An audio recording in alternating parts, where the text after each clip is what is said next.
You are listening to Small Business Straight Talk with your host, Amber De La Garza. Amber is a sought-after coach, trainer, speaker, and writer who gives small business owners the straight talk on productivity, time management, business systems, leading your teams, strategic decision-making, and mindset. No BS, fluff, or overused jargon. Just actionable strategies to get results and succeed in business. And here is your host, Amber De La Garza, the productivity specialist. Welcome, and thank you for listening to the Small Business Straight Talk podcast. Today is episode 388, Lead Follow-Up, How to Convert Leads into Client Relationships with Jacob Hicks. If you're a small business owner who wants to learn effective business strategies, improve time management, and elevate productivity to maximize profits, reduce stress, and make time for what matters most, then you're in the right place, and I'm so glad you've joined me. Today's topic is so incredibly important. And the reason I know that is because I see it time and time again, business owners leaving money on the table. Look, you work hard enough to get those leads through the door. Do not let them fall through the cracks. And today I'm really excited about this conversation where you get to meet our guest, Jacob Hicks, where we are going to be talking about simple ways that you can implement a follow-up system. Simply, we are going to answer how can you create a simple system for all the leads that fall between a no and a yes. It's wonderful if you meet somebody and it's a lead and they say, yes, I know you know what to do with them. You are going to onboard them, you are going to serve them, and you are going to take care of them. And while we don't like it, even a no gives us clarity on how we are going to, or maybe not, move forward with that relationship. But what happens with the majority of leads that fall between a yes and a no? Well, we're going to talk about all of that today and give you some real actionable strategies you can implement. And stay to the end because we are also going to be giving you an AI prompt that you can have access to copy and paste to create your own customized framework for your own follow-up in your business. It's that easy. Listen to today's episode, understand why it's important, create your own system with this AI prompt, and you will have implemented what you learned today. Now, before we jump into that conversation, let's meet our guest, Jacob. Jacob is a CEO, author, speaker, entrepreneur, leadership coach, mindset expert. He is a coach and keynote speaker with over a decade of experience transforming lives and businesses. Thanks to 10 years in sales, Jacob has a knack for identifying what drives lasting success and delivering impeccable strategies to help clients achieve it. And Jacob is known for his strong follow-up systems and mindset-driven coaching. Jacob empowers clients across industries to overcome challenges, implement sustainable systems, and move forward with confidence. And I just want to make sure that before we jump into this conversation that you have taken my Next Level Business Owner quiz. I want to invite you to take 3 short minutes to take a quiz and find out what is most holding you back from taking your business to the next level.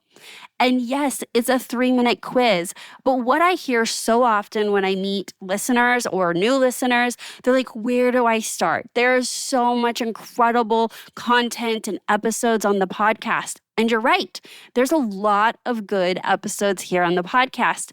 But what is more effective and efficient than finding out what's most holding you back and getting a curated playlist of specific episodes to start listening to that solve those challenges that you can implement in your business immediately? So head on over to amberdelagarza.com/quiz. Again, that's amberdelagarza.com/quiz. And now let's meet our guest and get to the straight talk.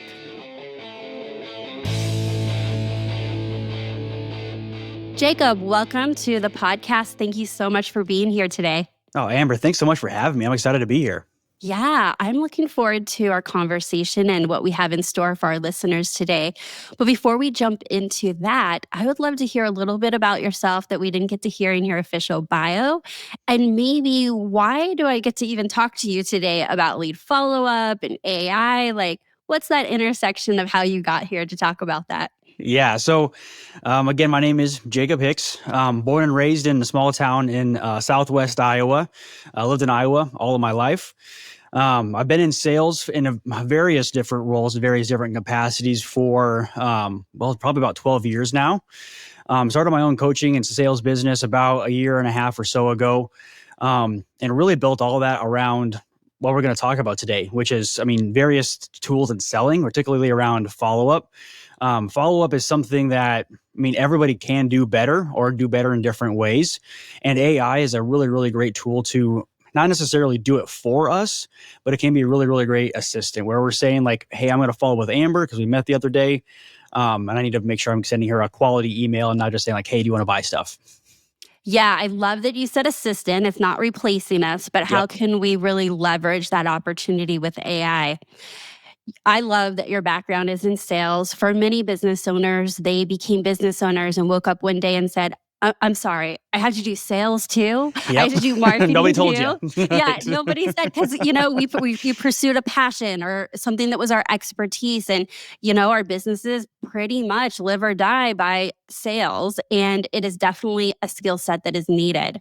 Mm-hmm. Right before I interviewed you, I actually interviewed a lady named Amy, and her and I were talking all about metrics and the data in our business. And maybe you were on my mind because I'd already known we were coming up on this conversation. But surprisingly, the example that I gave, that if you haven't listened to that episode, we'll make sure that we have that out before we go into this one. But in that episode, she was talking about the importance of the data. And one of them was obviously your conversion rate from leads into clients. And what she was saying is, while she's data driven, I came from the coaching perspective of, okay, so let's just say your conversion rates aren't where they need to be.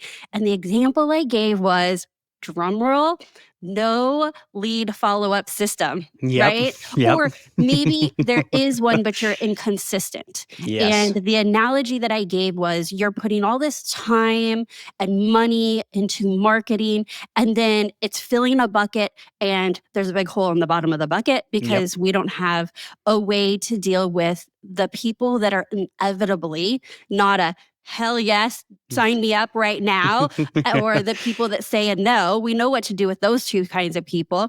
But for the vast majority, the first contact is a maybe, or I'm thinking about it, or they're somewhere in that buying process. All right, that was a big lead up into, this is a great conversation that many business owners need. So I can't wait to get into the strategies of, let's kick us off with just answering, how would you define a good lead follow-up system?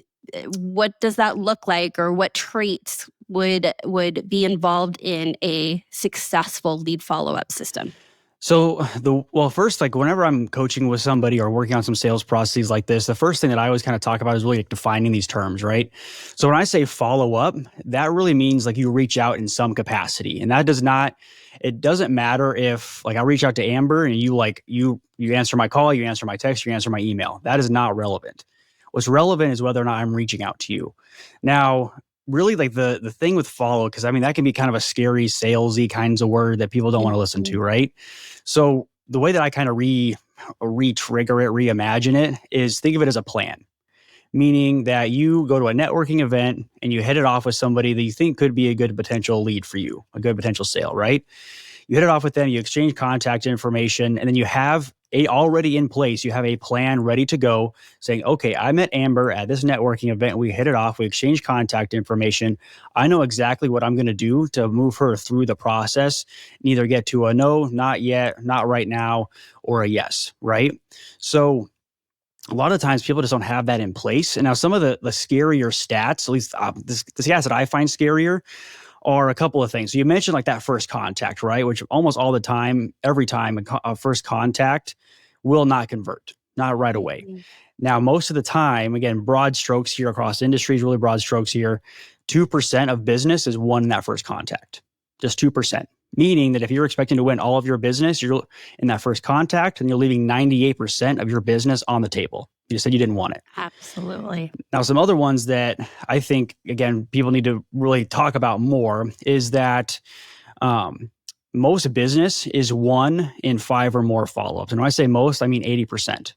Meaning that you and I, Amber, we exchange contact information. I think you make a good prospect for me. I'm going to reach out to you in some capacity at least 5 times in order to even consider getting some kind of conversion. So the big thing here is like we need to make sure that we have some sort of plan in place, because most people don't. And then we're actually converting and executing on that plan consistently, like you said. Okay, great advice. And I just want to, narrow in on the plan aspect from my own perspective and how I coach and support my clients. We know that it is true. There's so much resistance if there's not a plan. It takes too much of a mental load to think about what are you going to do? And then what are you going to do next? And has it been 5 days? Has it been 2 weeks? Nobody wants to do that. And honestly, nobody has the time to do that in real time. And so what I hear you saying is that you'll be far more consistent and successful if you have a plan. Yes. So what does that plan look like? Is it a checklist? Is it written out? Like, how formal and detailed does a plan need to be to have brought down that resistance and allow you to do this? So, the answer, unfortunately, is going to be it kind of depends a little bit, right? And now when I say it depends, it's going to be dependent on what you are selling. Meaning that if you are selling, like if you're selling a service, for example, like I was chatting with a guy a few weeks ago. He does extremely customized software, extremely customized, meaning that no two software that they're selling are going to be exactly alike, and those are going to be in the realm of 5, if not 6 to 7 figures. So now when we're talking about such a high ticket item like that, that means that the sales cycle, meaning that from the time that you meet somebody to the time that you are closing business with that particular person, it can be a longer amount of time.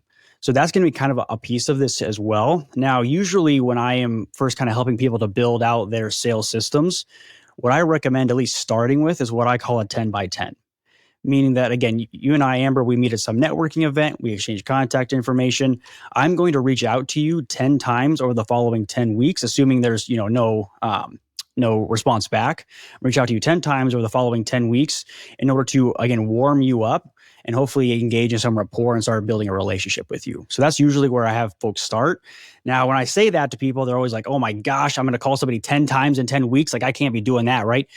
So that's not what we're going to be doing. I'm so glad you're going to, because I think it was all over my face too. I'm like, I don't think I want to hear from anybody 10 times in 10 weeks. So I don't hear from my mom to call me that much. Right? Yeah. So go ahead. So usually we want to do some combination here. So now, as we know, we're in the 2025, right? So everybody likes being like communicated with differently.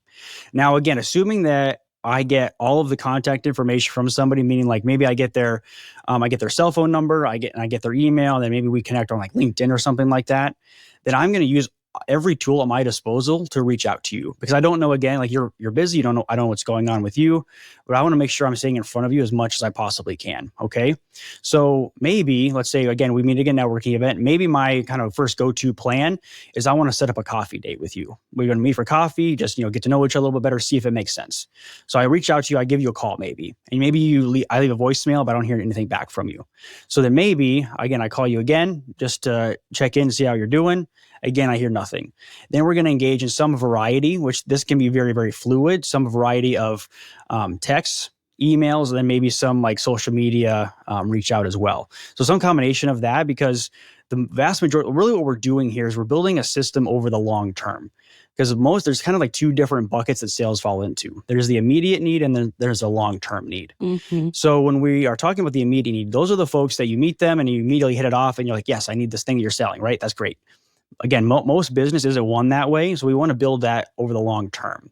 So what we want to do is, as we are engaging, I want to make sure I'm staying in front of you. Meaning that if you're like, again, I'm a success coach, I'm a sales coach, right? So anytime that you think, oh my gosh, like I'm having this trouble at work, or I'm trying to figure out the sales thing or whatever, I want you to think of me. Even if you and I haven't spoken in 3 months, 6 months, 12 months, whatever the case might be. So again, we want to build that rapport over the long term, even if they're not engaging with us. And the 10 by 10 is where I have folks always start. Yeah, I liked that you said fluid. So I approach my own lead follow-up that way as well. Yeah. So what is consistent is that it consistently shows up, like as a recurring task. So their name will come up, it comes up. And then in that moment, and I think this is what you were saying, I'll just use it in my own terms, I have a toolbox of tools. Yeah. and I'm going to see what feels right because I don't want to feel salesy, and it depends on what prior conversations were and where they were at. Sometimes I'll say snooze. I don't know if that's what you're recommending, but for me, if I did talk to them and it came up to follow up with them again the next week, I'm like, that's a little early, but I know it's going to come up again the next week, and maybe I'll send a text. And then in my toolbox is like, if I have a discovery call, it starts off with consistency. I send a handwritten postcard. Love it. Nice talking to you. Love it. Da-da-da. We make sure they're on the email list, which means they're getting weekly emails. If they're newer to my world, they're probably on a nurture campaign where they're getting value, even more consistently. So I have things that are like humming automated, but then I make sure that their name is hopping up in my system consistently to say, and what's next? Is it a phone call? Is it a text message? Is it a personalized, just kind of checking in 2-sentence email? And is that what you're talking about? At least being familiar with what's in your toolbox and then being able to pivot as it makes sense. Yeah. Like I said, you have to have that plan in place. And like the thing that I want to make sure that, I love what you said, that I want to make sure it doesn't get lost in the sauce here is the handwritten thank you card, the handwritten note of some sort. I'm a really, really big believer that I've talked to a lot of salespeople in my time, and I think that we are kind of getting away from this, kind of cookie cutter mold that I feel like we kind of fell into in the sales world, where like we're just kind of trying to, like, we have all these boxes as a salesperson, we're trying to figure out what box these people fall into, right?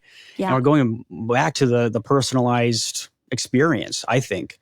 And the handwritten, like, I cannot tell you enough, like, not that you need to do that for every single person every single time, because that can be time consuming. But for those folks that you really want to cultivate, you really want to nurture, having some sort of handwritten thank you note, handwritten card, handwritten anniversary, whatever engagement thing can go a really, really long way. But you have to have that plan in place. So I said, starting with the 10 by 10 is really, really critical. That's what I always call like my warming up. Like, you're warming somebody up to build that rapport. And then from there, usually I will recommend if folks move into like the nurture campaign, like you mentioned before. And my version, what I recommend is what's commonly called the 36 touch, which again can be kind of scary, but that's over the course of 12 months. So for example, in the 10 by 10, maybe let's say we build out a plan and I'm going to call you twice over the course of that 10 weeks. And it's, emails and texts and, messaging on LinkedIn, whatever else over the course of those 10 weeks. Then assuming I still have no response from you, then over the course of 12 months, I'll reach out 36 times, which will be the vast majority of that, about 2/3 of that will be via email, like newsletters, like you mentioned before. And then you can do some handwritten thank you cards, and you call somebody once a quarter. So again, you're just building that rapport over the long term and adding tools to your toolkit and figuring out what works and what doesn't work for you and your business. So really experimenting. What would you say to someone that says, that seems like a lot and that's really intimidating? And if they haven't responded to me in a meaningful way, why would I keep continuing to reach out to them? So I'm not saying anyone's saying that, but maybe someone's listening. They might be listening. Yep. Yeah. Like 36 times is a lot. And look, I came from a background in real estate. They preach this. They teach this. Like, this is like the holy grail. And then you get out of real estate and maybe some other, specific industries follow that kind of heavier model. But what can a typical small business owner take from that and say, okay, maybe I'm not comfortable with 36, but I can start with 12. And then from 12, nobody yelled at them, so they can add that's good. 18 in a year, and they realize they're getting more and more comfortable, and it actually is getting results. So, it starts with like kind of like where you're comfortable, like you said. So, if you're thinking that, hey, I'm going to write a newsletter about my business or what I have going on in my world, because I'm not, maybe you're a solopreneur, right? Like, you don't have this huge team behind you to do all this extra stuff for you. So start where you can safely manage it on a consistent basis. Because if you say, okay, I love what Jacob said about the 36 touch, I'm going to do it tomorrow. That's great. But if you can't do it consistently and sustainably over the course of those 12 months, then you might have, not even started it at all.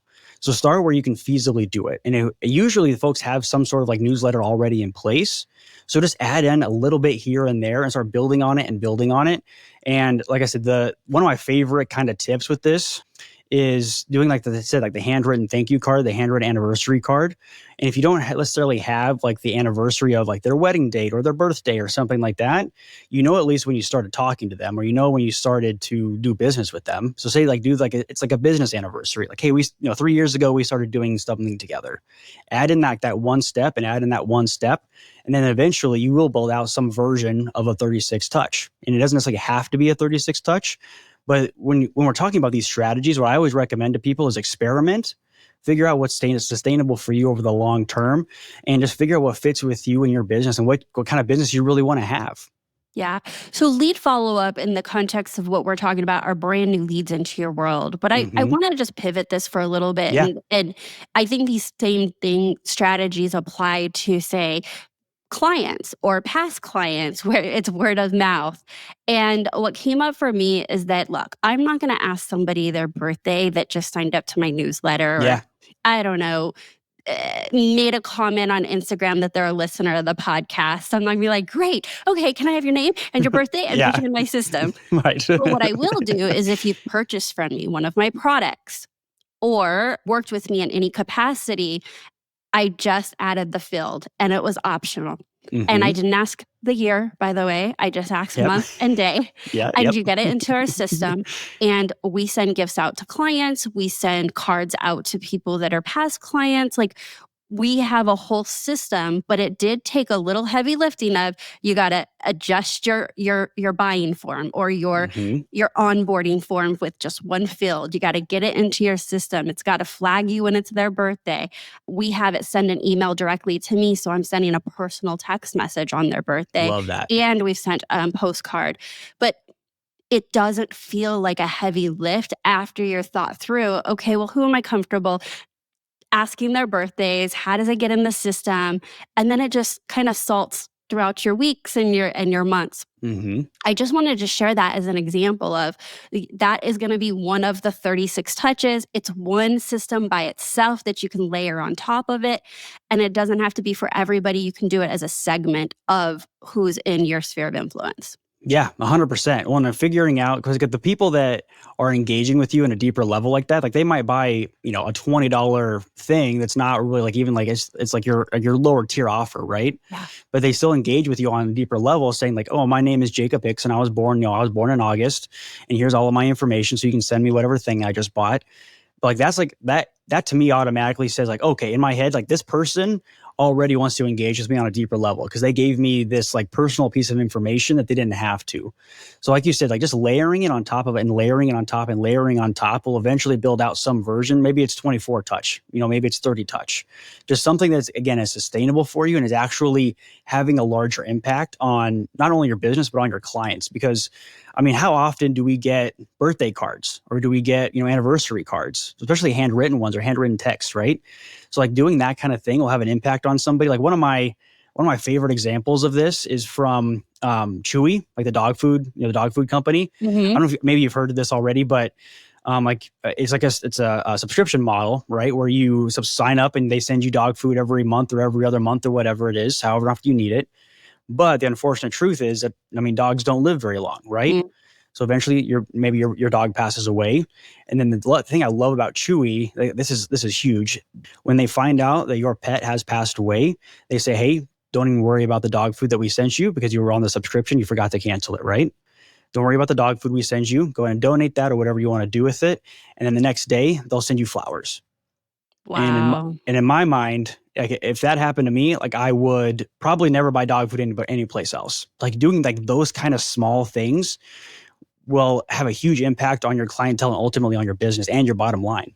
And it really stands out and it's really good. If you have a dog and they pass away, maybe you need 18 months, maybe you need it 6 months, but once you're a dog person or a cat person, you're going to get a dog or a cat again, right?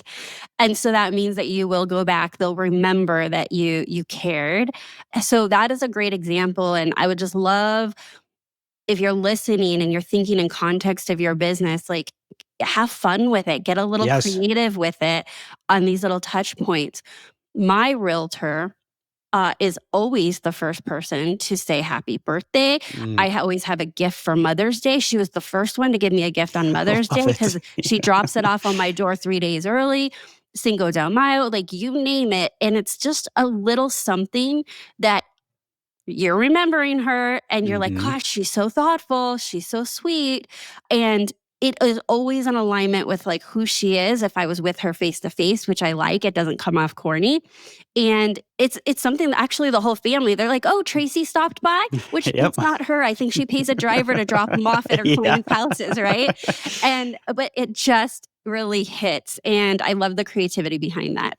Yeah. Well, I mean, like the thing that people can often like when we're talking about this kind of like follow-up system, because this is all follow-up, right? This is just different versions of the same Yeah. thing. People often think that it has to be like, oh, I met this person at this networking event. I got to call them. I want to see if they want to buy my stuff now. Mm. I didn't hear from them, so I'm going to call them again in 2 weeks. Oh, I called them again. They didn't pick up. I want to see if they want to buy my stuff.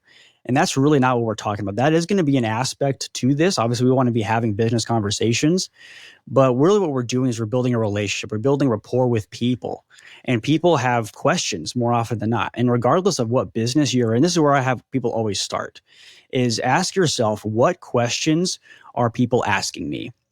And the thing is that we can often forget, just like, I mean, as business people, as just humans in general, is that we live in our own worlds, right? I'm a coach, I'm a sales guy. So I think about coaching and sales and all that kind of stuff all the time. And it's so easy to get caught in the trap, you fall into the ditch where you think that everybody else is too. Mm. And no, more often than not, they never are. Like they've got their own stuff going on. So just because you might have like thrown up a Facebook post at some point saying, hey, these are my top 3, accounting tips, or my top 3 marketing tips for my marketing business, or that kind of thing. Just because you did that once does not mean it ever stuck in somebody's brain. So just answering those same questions in different ways over and over again can be a really large part of this follow-up process. Yeah. And I think you're also kind of hinting to some mindset stuff too, right? Yep. I remember when I had an aha early in my business, I had a row seat to, business owners that were disorganized, overwhelmed, lack time, all of these things, because that's my specialty. And I remember when I actually connected the dots, which is probably embarrassing, it took that long to connect the dots, was that, they're not reaching back or following up because of me or because I suck or because they don't want my services. They are just real people running real businesses and living real lives, and they have a lot going on. And I'm actually doing them a favor of consistently staying in the top of their email box and to serve them. And one of these times, the timing's going to be right. Mm-hmm. Look, the situation didn't change. It was how I thought about the situation. Had I internalized the reason they're not reaching back or they're not responding in a way I wanted them to respond in the time I wanted them to respond and made it about me, I would have stopped reaching out. Mm-hmm. And I think that that's true for anyone that is trying to, let people know what it is they do and how they can help them in the world, is that the person you're talking to is probably pretty busy and you just have to catch them at the right time. 100%, like 110%, honestly. And like, that's like, I mean, I don't want to dive, we don't have to get too much off track into the mindset piece here, but like the thing that I always start coaching with people is that people often believe that if I follow up with somebody once and they don't respond, don't call me back, I call them again, they don't respond, they don't call me back. If I call them again, I'm probably going to be bugging them. And more often than not, that's not true. Like you said, you're doing them a service by staying in front of mind, because the thing that you might be offering to them, they probably truly need it, right? But again, it's the timing thing. Like they're just like, they got other stuff going on. Maybe their kid's sick. Like there's stuff going on, right? Yeah. So what I always tell people, this is again a little bit on the like mindset kind of philosophical piece. Mindset is never off track on this website. I love it. Oh my gosh, on this podcast, because we're going to give you strategies, but it doesn't matter. We can give you strategies, but if you are still having thoughts and beliefs, you'll be like, thanks, those were great strategies, but not for me. You don't understand what whatever your situation is. So go ahead and dig in, and then we'll definitely circle back with some other. So the thing that I always like to ask people is, what stories are you telling? Mm-hmm. Now, what I mean by that is there's kind of a couple of kind of a twofold way that I view this. Now, I first learned this when I was early on in my sales career, when I was selling suits way back in the day, back in college. And if anybody's ever worked retail, they know that there's really, really awesome people that come in to ask for your help, and there's some really, really grumpy people that come in to ask for your help. And something I started to realize was I started asking myself, like, is this a story that I'm going to tell? Meaning that, somebody comes in, they don't treat me very well. Is this a story I'm going to tell? Sometimes it would be like, it'd be something I would vent on to my friends, later on that same day. But then I started asking myself, okay, is this a story that I'm going to tell next week? And more like 99% of the time, the answer was no. Then I would ask myself again, is this story I'm going to tell in a month or in a year? And more often than not, the answer was no. Like, there's going to be some that stick in your mind, but most of the time it's not. Now, the other piece of this that we have to ask ourselves is like, okay, I meet you, Amber, at some networking event. We hit it off. I call you once, you don't respond. I call you twice, you don't respond. Then I decide, okay, well, if I call her again, I'm going to be bugging her. That is a story that I have 100% made up in my head. I have no clue what's going on with you because we haven't talked, right? We met at the networking event and that's all there was to it. Right. So like, that's just a story that I'm telling. And really what it kind of comes down to is, why are you doing it? Because if you truly believe in what you're doing and you understand the why behind it and you understand the value that you have to offer to people, then why wouldn't you want to follow up? Because I mean, if you're an accountant, everybody needs accounting at some point in their lives, right? Like tax season comes around every year to my knowledge. So like having those kind of things, I think I'm a good accountant. I need to follow up with these people because I have a valuable service to offer them. And the fun thing is, like, if you know of like any like true, what I call true salespeople in your life, meaning people that have made their vocation sales like I have, then ask them at some point to say, hey, do you have any stories of when you met somebody one time, you followed up with them for months or years even, never heard anything from them, then all of a sudden they picked up the phone and said, hey, thanks so much for calling. I'm finally ready to do business. Most of us have stories like that. I've got stories like that in my life where like I was working with a client a while back who was in the financial industry, and he loved to do door knocking. He loved going door to door, like that kind of scary thing, door to door, knocking on doors saying, hey, I have financial services to offer you. He met a guy one time at his doorstep, got his contact information, and just kept following up with him. His plan was about once a month, he would send him just like, hey, here's some market updates, like that kind of stuff, right? Here's something I thought you might be interested in. Did that for about 18 months. And this guy picked up the phone and said, hey, I need your help with something. Like, those stories are all over the place, and you just need to do it consistently, and your business will grow. Yeah, I'll be honest. In my own business, you would think I would be shocked, but I still get it quite frequently, is I would think that without the data, someone would come into my world, have a challenge, and they're like, the buyer's journey would be short. That is not true. When I get on discovery calls, sometimes it's actually one extreme or the other. Either they just found me and they hit call, or they've been listening and following me and reading my newsletter for 2 years, 3 years sometimes. And for whatever reason, the timing became right. But what I did was stay consistent.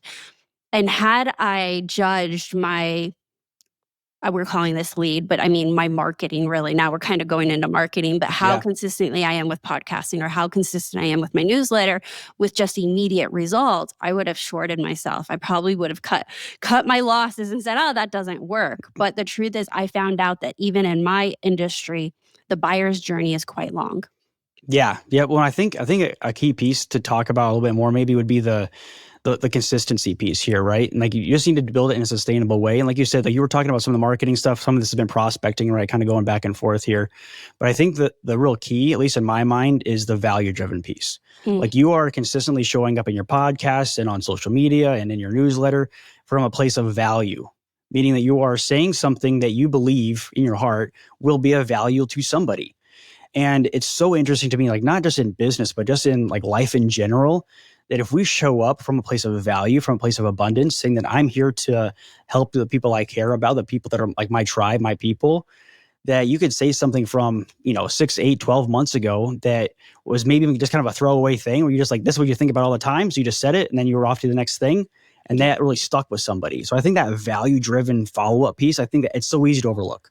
Yeah, I love that value-driven piece. And what you said just earlier, and I just want to highlight it, is knowing that your services or your product is the value, that you have something great to give the world, and it's your job to serve as many people as possible. And this is one of those ways of doing it. I want to just switch gears a little bit and talk about how we could possibly leverage AI. So let's just say someone's like, yep, I get it. I'm on board. I have lead generation. I find it a little difficult to be consistent because I don't have all the time, or I have these ideas, but I don't have the resources to implement these great ideas. How can we use AI to bridge that gap or get more out of our lead follow-up? So, I mean, I think we're kind of talking about a couple of things here. I mean, the first one I want to mention to you guys, which we might kind of touch on a little bit earlier, is going to be your CRM, your customer relationship manager. Actually, I meant to ask that question. Great job. Better bridge, actually. Thanks for keeping me back on track. Yeah. What do you recommend? So it's a hard question to answer, honestly. I mean, like there's like some out there, like, I mean, MailChimp is what I would kind of call like a quasi CRM kind of sorta. I mean, that's very inexpensive. I mean, HubSpot's a good kind of basic one to get you started, but there's like a zillion of them out there anymore. So what I always recommend to people is go to Google and type in whatever your industry is, like marketing and CRM, and see what comes up. Because more often than not, like for example, there's like a really kind of big behemoth in the space called Salesforce. And the vast majority of people do not need a Salesforce. It's a huge, very kind of cumbersome tool. Like there's a lot that goes into Salesforce. So like just finding some of those tools that after you Google can be really, really helpful, because they are oftentimes geared towards what you're doing. And they have other like tools or features or, just unique to your space. They can be really, really helpful. But the key thing to bear in mind here is that some folks can like, hey, I started a business, I'm a marketing guy, whatever. I'm getting clients. I've got my Excel spreadsheet of 10 people. And every time every third Monday or whatever, I go in there and I check a box, say, all right, I called Steven, I called Joe, and I called Amber and whatever else. That is an okay place to start, but it will very quickly overwhelm you. Meaning that imagine if you're one of those folks that maybe nobody listening is that kind of person, but maybe if you had an Excel spreadsheet, let's say you had 1,000 potential prospects on there, plus your regular clients, plus, some like business kind of ally partner people. I mean, how are you going to manage all of that? And how are you going to manage all of those? Like, there's just so much to go into it. So I always recommend finding some sort of CRM that has an automation piece, meaning that somebody signs up on your website and they automatically get, these 4 or 5 emails, whatever it is. Yeah. I also really highly recommend having the discipline a little bit to make sure you're entering the notes. Because, I mean, you could have the best CRM in the world for what you're doing. But again, it's like the follow-up piece. If you're not doing it consistently, then it doesn't matter. So you have to make sure that when you're reaching out on, Monday or whatever, you are in fact entering in the notes. So, I mean, I think MailChimp and HubSpot are kind of some good places to start, but just a quick Google can give you a lot of insight too. Yeah, I agree. I think Salesforce is big. I use Entreport. I also do not recommend it for most small business owners. Yeah. It's kind of a big beast. It takes a lot of tech on the back end setup.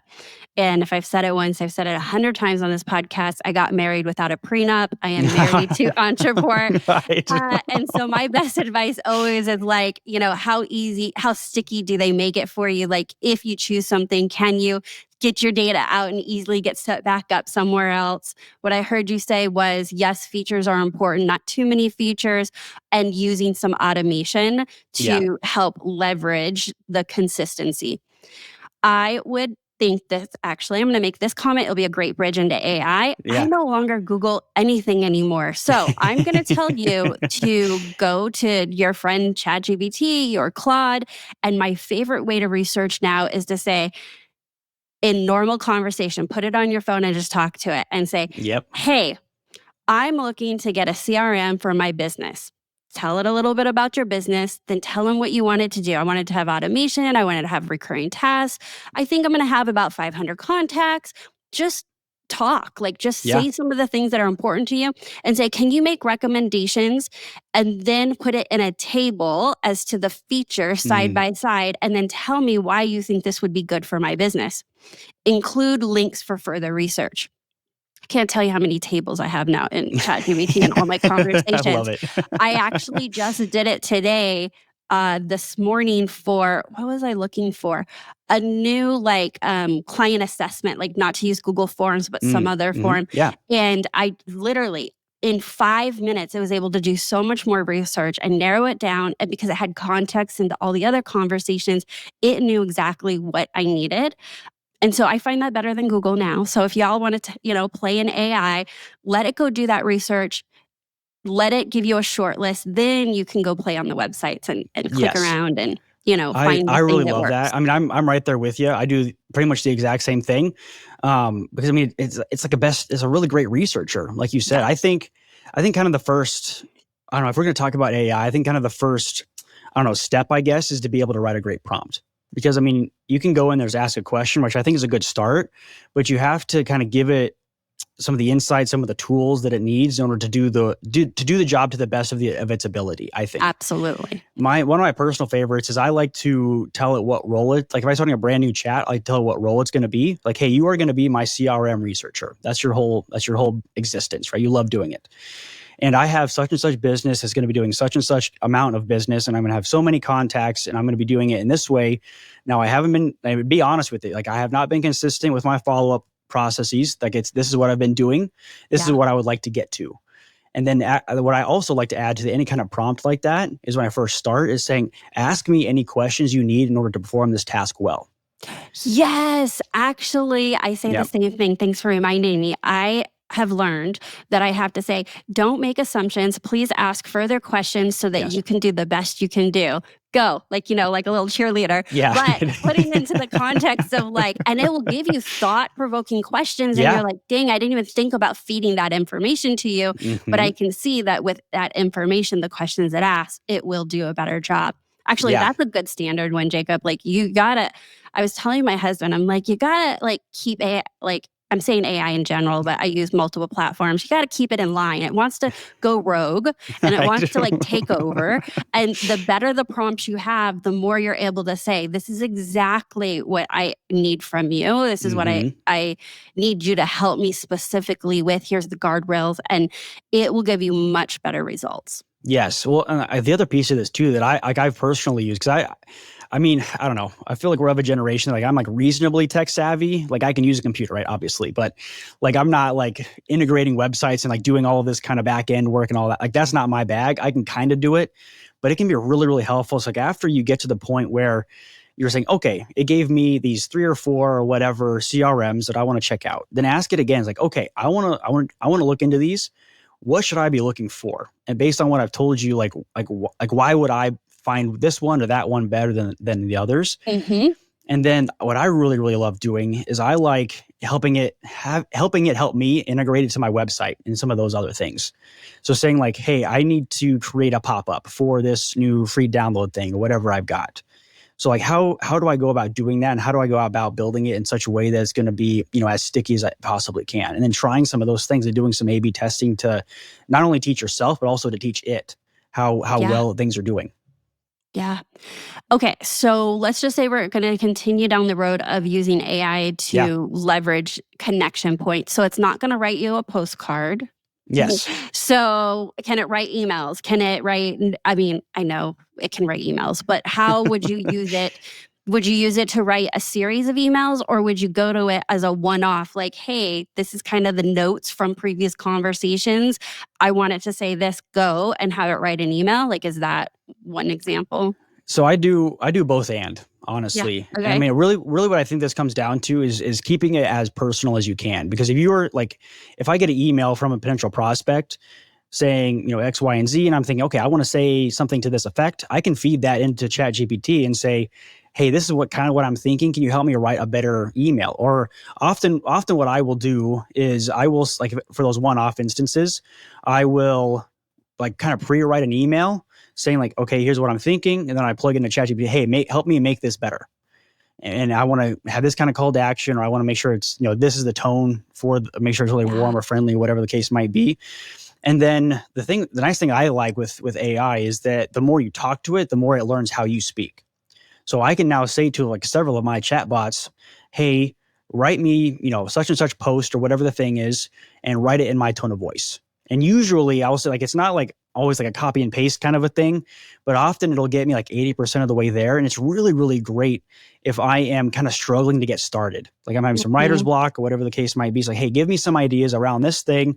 Help me to write this thing out a little bit better, a little more clearly, a little more, punchy or whatever the case might be. So I think it's a really, really great place to start, but I think it's both and.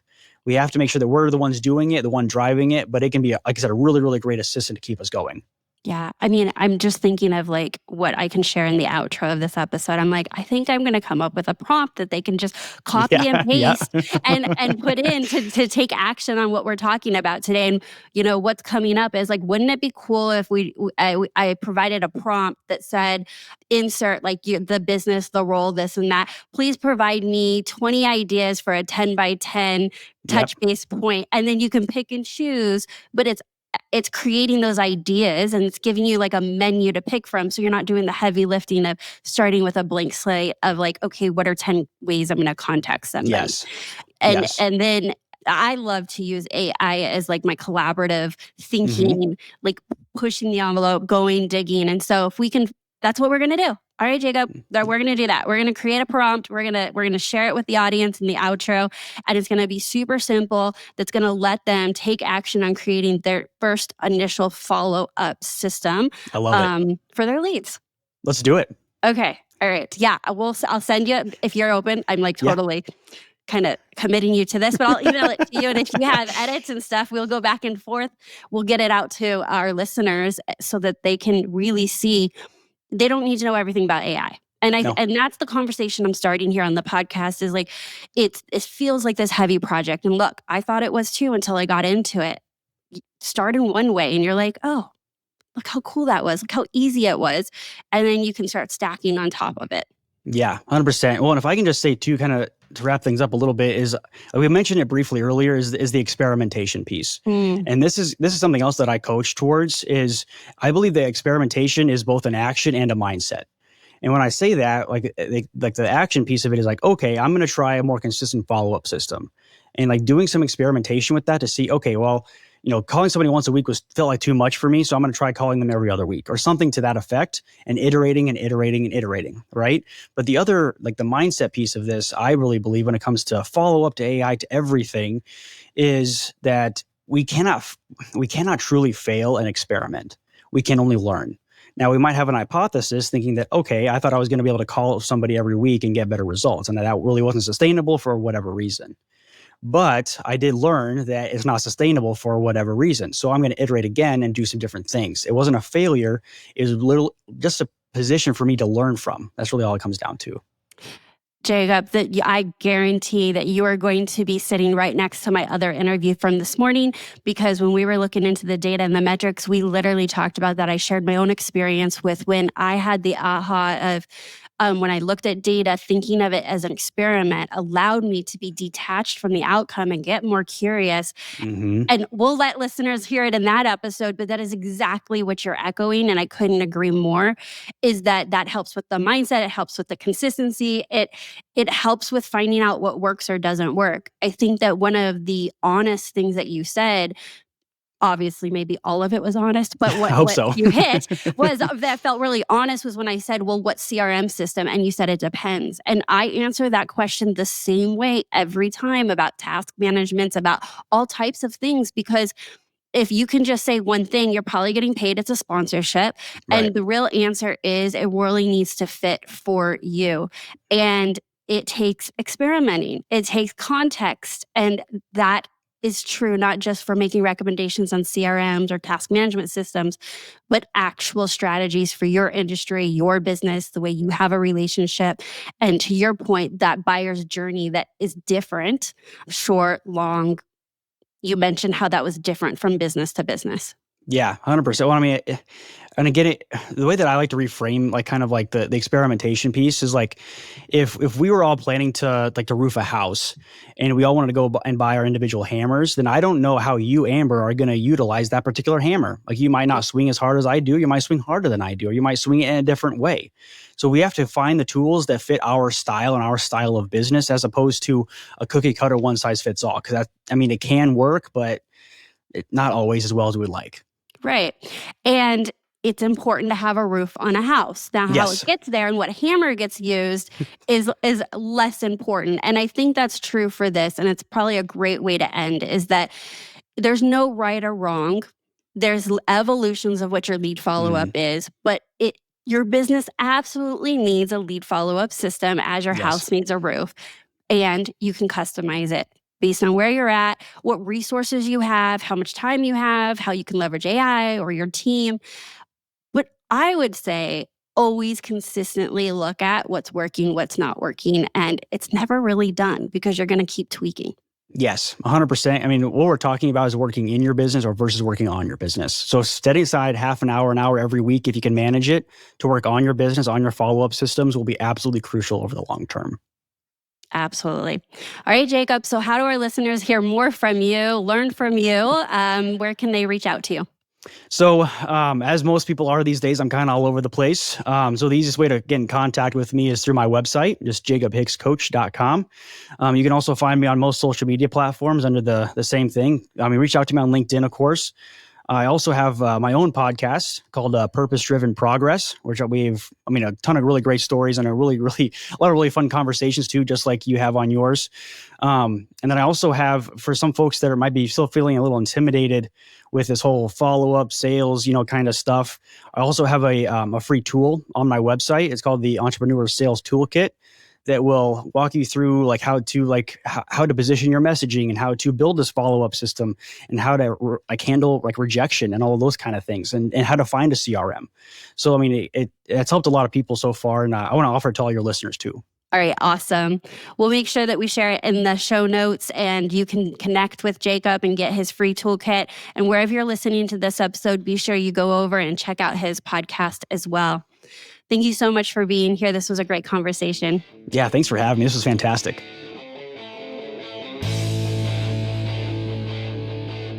Thank you so much for tuning into the podcast today. I hope you enjoyed the conversation with Jacob. I really did. As I opened up today's episode saying, this is really an important topic because on the surface, it actually seems like common sense and it seems like it should be simple, but it is missed so often. And I would argue this is a huge profitability leak in so many businesses. And not just a profitability leak, but think about it. This is a time waster for you and your team. So much time, energy, and attention is put into, including money, is put into acquiring new leads, marketing, being visible. And when we do that, and it's not a simple yes or no, things are falling through the cracks. People want to work with you, and sometimes they need more time. Think about your own decision-making habits. Do you need time to think it over? Or do you want to do more research? And sometimes the timing's just not right, but staying in touch with them means that they are thinking of you when the timing is right. So let's increase those closing rates by having a simple lead follow-up system. No change, no change. Without taking action, nothing will change for you or your business. So today I'm going to ask you to head on over to my website's show notes, and that's amberdelagarza.com/388. And for free, no email subscription, nothing, just go click the button and get the download. I have created an AI prompt that you can copy and paste into AI, no matter if it's ChatGPT or Claude or any other AI you're using, and it will give you a 10 by 10 lead follow-up system. This will allow you to stay top of mind, build trust, and convert leads with the proven 10-day 10 by 10 strategy. I wanted to make this incredibly easy, and I have found, I know you've probably listened to some of the most recent episodes about AI, is that this is a creative partner. And so when you think about, oh my gosh, there's 10 times I need to reach out to somebody, what could I possibly do or say, and what does that look like? Let's leverage AI to help you create something customized that fits with you, your personality, and your brand. Well, you can do all that simply by grabbing this prompt at amberdelagarza.com/388. And if you are interested to learn more about my coaching program while you're over on the website grabbing that prompt, head on over to the Work With Me page, click on coaching to find out what is in my coaching program, how I help my clients with coaching. And if you have been on the fence thinking maybe not, I'm not sure if it's right for me, go take a look and book a discovery call. There's no obligation with the discovery call. It truly is an opportunity for us to chat, talk, and find out if working together is the next best step for you and your business. So head on over to amberdelagarza.com/coaching to find out more. and book that discovery call today. And if you are new here, I just want to say welcome. Thank you so much for tuning in. Be sure you hit subscribe so you don't miss another episode. And be sure to share this episode with a fellow business owner who you think would find it valuable. So that's my straight talk for today. Until next time, have a productive week.